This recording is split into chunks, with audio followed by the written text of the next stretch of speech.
So Destined Rivals is going to be the next Pokemon set coming out after Journey Together, and while we don't know every card, there's a few early reveals I want to discuss, and one of them in particular is this Ho-Oh card, which I've been going back and forth over. I was first disappointed, and then as time went on, my mindset kind of changed, but I'm going to speak more about that in just a second. Though I just wanted to say a massive thank you to all of you, as I've actually surpassed 40,000 subscribers, which is kind of unbelievable. Though, you know, this channel is built on all of you watching. So to celebrate, I'm actually going live and giving away 50 packs of Scarlet and Violet base to my subscribers on February 26th, 3 p.m. Pacific Standard Time. Now, to participate in the giveaway, you will need to enter my Discord. So during the live stream, there will be a giveaway bot in my Discord channel. To make this open worldwide, I'm only shipping the hits from the packs. I honestly can't wait to celebrate with all of you. The Discord invite is in the description of this video. Now, in terms of Destined Rivals, we actually know very little about this set, but what we do know is that this set will contain the cards from the two Japanese sets of Heatwave Arena and Glory of Team Rocket. So sometimes mainline English sets are usually two Japanese sets combined. Now, this isn't always the case, right? You know, we have like specialty sets such as Pokemon 151 or Prismatic Evolutions where that's never the case,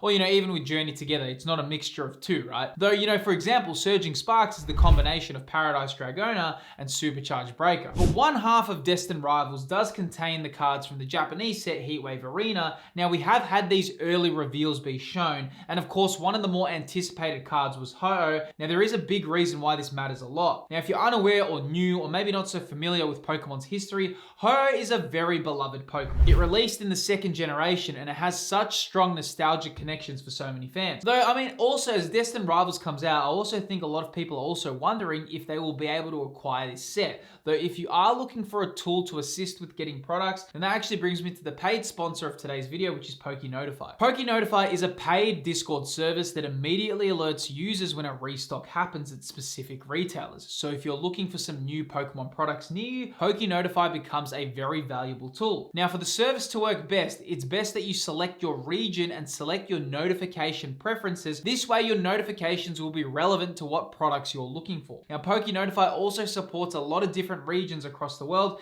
so we all know how difficult it is to get any wind of 151 restocks or Prismatic Evolution. Now, the best part is there is a 3-day free trial to try it out, and all my subscribers can actually get 25% off their first month by using my discount code. All the details are within the description of this video. All right, so going into some of the early reveals of these cards. Now, I just want to be very clear. These are early reveals of Destined Rivals. There's going to be a lot more to come. So we are going to be getting a lot more cards for this set. And this is almost just the preview. It's almost like a trailer for what we're going to experience. There's going to be a lot of cards that are going to come out within this set. Now, we're also in a little bit of a difficult position, right? And the reason for that is because we are in a crazy amount of hype. But not only do we have this incredible amount of hype, but we also have an incredible amount of people entering the hobby. And not only do we have an incredible amount of people entering the hobby, but we also have the sets and the quality getting much better. Right now, we do have this almost perfect kind of synergy happening, and that's why it's getting so hard to find product, because more fans are entering, the quality is getting better, and the hype is off the charts. But I want to really go into some of these early reveals. Now, the main one I want to talk about is the Ho-Oh, and obviously a lot of people are going to be excited for this card. I'm excited for this card because Ho-Oh has such a long-standing kind of position in Pokemon's history. And you could even argue that Ho-Oh was meant to be more prominent than Lugia, because we did see it in the first episode of the Pokemon anime. And this was before Generation 2 was even a thing. So it does have a very long-standing legacy. And kind of as time went on, I kind of feel Lugia has more fan demand and more people are kind of gravitate towards Lugia. But I kind of feel like when Pokemon released Ho-Oh, they really had big expectations for it to be this majestic kind of bird Pokemon.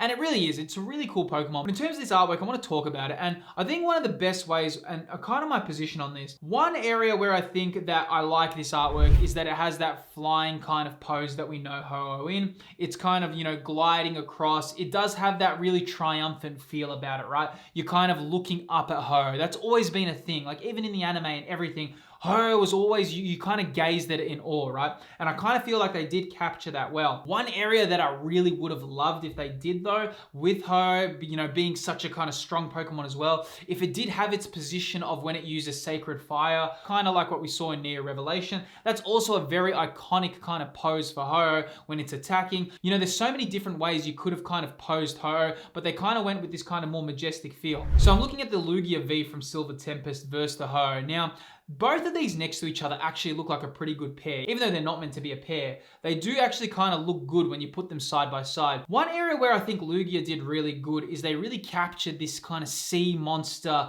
angry kind of energy with Lugia. Kind of this thing like when it kind of arrives at the scene, the whole world stops. You know, that's a really, really chaotic artwork. I think the Ho-Oh one captures this kind of awe and this kind of like you're gazing out at it. It is much more simple, and I kind of feel like it's been such a long time since we've seen Ho-Oh in the TCG as kind of a top chase card. And I think this card is going to be pretty expensive because of course Ho-Oh is so desired, so loved. You know, it's got such a huge fan base for it. So I do expect that this card will be quite expensive. And I have to say, I'm still deciding where I feel with this artwork. I think it's kind of growing on me. When I first saw it, I was like, wow, that's simple. That's really, is that all we're gonna have? But kind of now as I've thought about it, and when I look at it next to Lugia, I think it actually looks pretty cool. And I think there's gonna be a pretty big market for this card. I mean, part of me would like it to be, like I said, more in that kind of Sacred Fire pose where it's in attacking position. But then again, this is actually pretty unique. And I kind of feel that it does still capture Ho-Oh's grace. Because like I said, there is that kind of two different poses that you can really have for this Pokemon. And that's what's really unique about it. You can have it looking graceful, which kind of Pokemon have decided to do, or you know, you can create Ho-Oh to be in this kind of really ferocious and attacking position. And that's what's so cool about it. It does have different ways you can kind of portray it. Also, I just want to say, if you are a first-time viewer, my name is Phil. Please feel free to subscribe to the channel to stay up to date with Pokemon collecting and investing content. Now, moving on to some of the other artworks, and of course, it still is early days, but we have the Cynthias Roserade, which is pretty cool as well. Obviously, these trainer Pokemon are going to be pretty popular because it's been a long time since we've kind of got these in the TCG. And I think there's going to be a lot of nostalgia that comes with these sets as well. We're kind of looking at another Pokemon 151, though almost for more of your seasoned fans. Pokemon 151 pulled in a lot of those people that just loved base set, right? Glory of Team Rocket is going to pull those more seasoned Pokemon fans who kind of stuck around after base set and they kind of experienced the Rocket kind of set. So I do feel it's going to have a huge demand. I am kind of thinking of how are people going to be able to acquire this product as well, because I do speak about this a lot, right? We are in a little bit of a position where it's getting very, very difficult to acquire product. And while I am excited for some of these cards, there's also this thing that I kind of feel, and I know a lot of people would be feeling this as well. Well, will I even be able to get some of these products, right? And I really hope Pokemon kind of up the printing demand for these sets, because right now we have so many people entering the hobby. Pokemon TCG Pocket is incredibly popular. A lot of people are just transitioning to collecting the actual physical cards from Pokemon TCG Pocket. So we're in this position that we really want to kind of experience these cards, open the set, but you know, a lot of us aren't going to be in that position to do that. And I think it's a really challenging climate. Like, I mean, we did speak about that 2020 period being a challenging climate, but I think this even takes the cake way more, because, I mean, even with Evolving Skies, when it released, you would be paying a retail price for that, but it would be the upper end of retail price, right? With these sets, you're not getting these for retail price. You actually have to pay scalper prices, which is so unfortunate. So I hope some big shifts happen. And you know, Pokemon did make that statement with Prismatic Evolutions, and I did speak about this before, but Pokemon really have to make sure that we get Prismatic Evolutions, and then we also have Journey Together, which people are struggling with. And of course, I can imagine Destined Rivals, unless something changes drastically, it's also going to be pretty hard to get this set. So it is going to be interesting to see where it goes. But this Cynthia's Roserade, I do think it's pretty cool, and I can't wait to see the pricing of this card. Cynthia is very beloved in the franchise, huge fan base, so I can imagine that this will also have a pretty big buyer market available for it. But then again, we're going to have to see what other cards are revealed, and I'm really excited to see the quality and the caliber of what Destined Rivals will provide. Then of course, I hope I can also get my hands on this set. Now moving on to another really cool one is the Marnies Morpeko, and I think this is really cool. Love the artwork, love the colors, really cool artwork. And of course, I can imagine that this is going to also be a pretty desired card. You know, a lot of people love Marnie out there. Morpeko is also pretty cool. It's one of those kind of pseudo Pikachu kind of Pokemon that we get. We always have those kind of mini lookalike Pikachu Pokemon, you know, throughout the franchise. And I can imagine that this will also have a pretty decent buyer market available for it. And of course, we can see Steven's Beldum as well. And it has this, you know, this set is really pulling on nostalgia as well, which is, I would say that's a real good thing before this. I would say that's pretty cool. We're all excited, you know, Beldum, you know, Generation 3, we all would have kind of loved it, because I do think, you know, this is early days and these early reveals are looking pretty cool, right? But imagine if the quality of this set even gets better and better, which is very likely, right? Because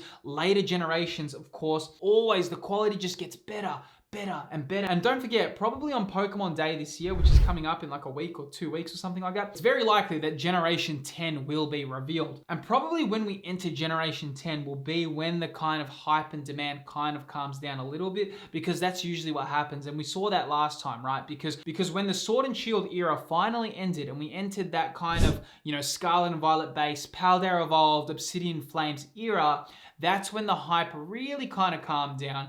And I kind of feel like that generation swap over will be a point where the market kind of calms down. Though, of course, we don't know if Generation 10 will be revealed, but usually that's when Pokemon actually reveal the new generation on Pokemon Day. But then, you know, as I'm thinking of Generation 10 as well, right, I'm kind of feeling like we're at this kind of point where like Pokemon have to really now outdo themselves, because it kind of feels like illustration rares and special illustration rares are almost like an end game of how good Pokemon cards can get. I'm really curious to see how they can top this, because, you know, for me, I think special illustration rares are the best thing that's ever happened to Pokemon cards. I think they look so cool. I think they look so interesting. So I'm really interested to see what Pokemon can do to kind of even top this, right? Because who would have thought that they could have topped alternate arts? And I really think that they did with special illustration rares. So it's going to be really cool to see what they can do for Generation 10 and onwards. And, you know, it's anyone's guess. But like I said, Destined Rivals is going to be a pretty interesting set. And hopefully we can all kind of experience this set. And I do have this kind of feeling that if Pokemon knows that all these new people are coming into the hobby, that they're going to probably try up the printing demands so we can all get this product. And kind of, you know,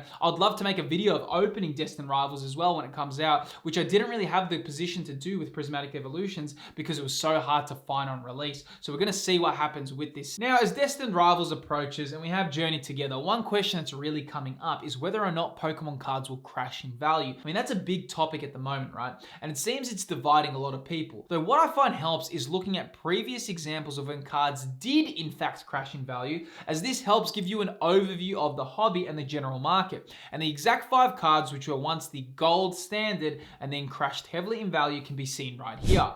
Within this video, I'll look over the 5 lessons from the previous Pokemon bubble. Click the video that's appearing on screen right now to learn more about the previous Pokemon bubble. I'll see you there.